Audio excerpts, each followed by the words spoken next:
TikTok boycott, চীন boycott, চায়নার সমস্ত পণ্য সামগ্রী বয়কট, তারপরেও মোদী সরকার চায়নাকে জমি গিফট করছে। मैं कहता हूं जो हुआ है वो ट्रेलर है, आपको अच्छा लगा है। এটাই যদি ট্রেলার হয় তাহলে পিকচার কত ভয়াবহ হতে পারে একবারও কি ভেবেচিন্তে দেখেছেন? 2023-24 সালের অর্থ বর্ষে ভারত এবং চায়নার মধ্যে কত টাকার বাণিজ্য হয়েছে এটা কি জানেন? 118.4 বিলিয়ন ইউএস ডলারের বাণিজ্য হয়েছে, অর্থাৎ 11,840 কোটি ইউএস ডলারের বাণিজ্য হয়েছে। সোর্স জিটিআরআই। এই 11,840 কোটি ডলারের বাণিজ্যের মধ্যে ভারত চাইনিজ থেকে আমদানি করেছে বেশিরভাগটাই। এর মধ্যে 10,170 কোটি ডলারের পণ্য চাইনিজ থেকে আমদানি করা হয়েছে, আর মাত্র 1,667 কোটি ডলারের পণ্য ভারত থেকে বিদেশে অর্থাৎ চায়নাতে রপ্তানি করা হয়েছে।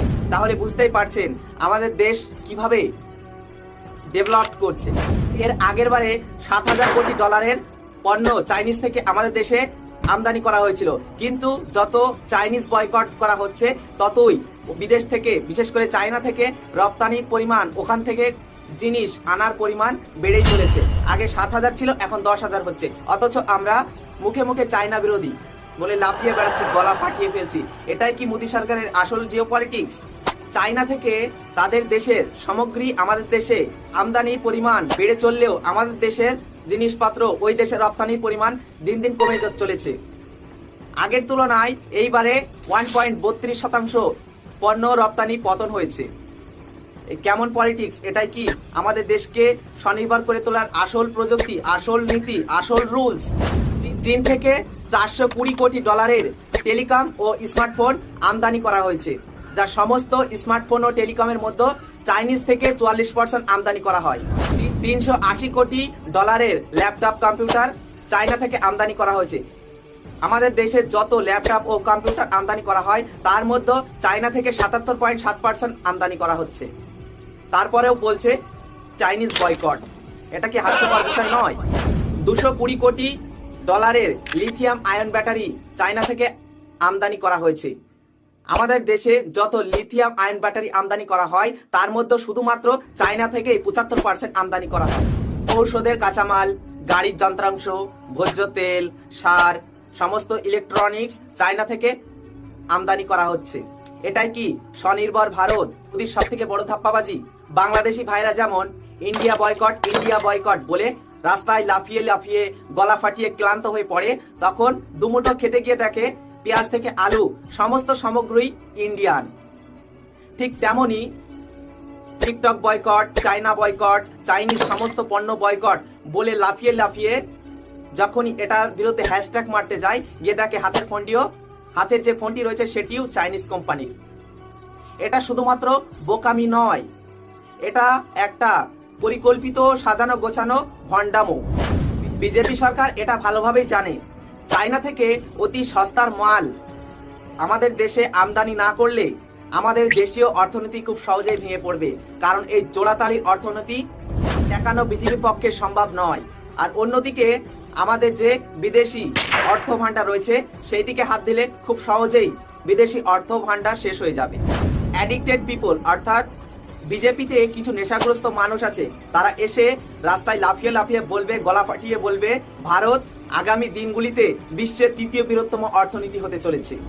এ কেমন অর্থনৈতিক দেশ? এর আগে কি কোনো দেশ অর্থনৈতিকভাবে আমাদের দেশকে এগিয়ে নিয়ে আসেনি?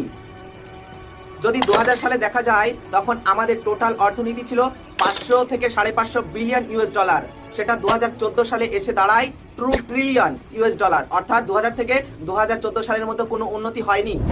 বর্তমানে 2024 সালে এসে দাঁড়িয়েছে 3.94 ট্রিলিয়ন। তার মানে এই বিজেপি অ্যাডিক্টেড পিপল গুলো এটাই বোঝাতে চায় যে শুধুমাত্র বিজেপি উন্নতি করেছে আমাদের দেশকে অর্থনৈতিকভাবে। এটা সব থেকে বড় ভুল ধারণা। এর জন্য অতীতে ফিরে যেতে হবে আমাদেরকে। অতীত না ঘাটলে আসলে কিছুই বোঝা সম্ভব নয়। 2014 সালে ক্ষুধাসূচক র্যাঙ্কিং এ ভারতের স্থান ছিল মাত্র 55তম, এখন 2023 সালে এসে সেটা দাঁড়িয়েছে 111 নম্বর স্থানে। আদানির টোটাল সম্পদ ছিল 2014 সালে 7 বিলিয়ন ইউএস ডলার, বর্তমানে এসে অর্থাৎ 2024 সালে এসে সেটা দাঁড়িয়েছে 84 বিলিয়ন ইউএস ডলার। অনেকে হয়তো বলবে আদানি একজন বিজনেসম্যান, তার সঙ্গে বিজেপির সম্পর্ক কি? কিছুদিন আগেই নরেন্দ্র মোদী 16 লক্ষ কোটি টাকা আদানিকে ঋণ মুকুব করে দিয়েছে। এই টাকা দিয়ে 3 বছরের জন্য ভারতীয় সেনাদের খরচ বহন করা যেতে পারত। বর্তমানে আজকে যেখানে একটি গ্যাস সিলিন্ডারের মূল্য 1000+, সেখানে 400 টাকায় 20 বছর ধরে গ্যাস সিলিন্ডার দেওয়া যেতে পারত। নরেন্দ্র মোদী চায়নাতে টোটাল ভ্রমণ করেছেন 9 বার। সেখানে প্রধানমন্ত্রী থাকা অবস্থায় 5 বার গিয়েছেন এবং গুজরাটে মুখ্যমন্ত্রী থাকার সময় 4 বার গিয়েছেন। সেখানে মনমোহন সিং মাত্র 2 বার গিয়েছেন চায়নাতে। অটলজি 1 বার, নেহরুজি 1 বার। মোদির চিন্তা ভাবনা আসলে কোন দিকে? মোদির সোর্স আসলে কোন দিকে যাচ্ছে? ভারতকে কি একনায়কতন্ত্র বানাতে চাচ্ছে? এটাই সব থেকে বড় বিষয়। চায়নাতে মাত্র 9% ফ্রিডম রয়েছে। চায়নাতে নাম সর্বস্ব ভোট হয়, সেখানে ডেমোক্রেসি বলে কিচ্ছু নেই। সেখানে মাত্র 9% স্বাধীনতা রয়েছে সাধারণ জনগণের। ইন্ডিয়াতে 66% স্বাধীনতা রয়েছে। চায়নার মতো যদি ভারতকে বানাতে চায় তাহলে কি ভাবছেন? ভারতে 14% মুসলিম আছে, এই মুসলিমদেরই কি পঙ্গু বানাবে? এদের স্বাধীনতায় কি হরণ করা হবে? আসলে এটাই সব থেকে বড় ভুল ধারণা। আসলে চায়নার মতো যদি ইন্ডিয়াকে বানাতে চায়, ভাবছেন মুসলিমদের স্বাধীনতা হরণ করা হবে? এটা ভুল ধারণা।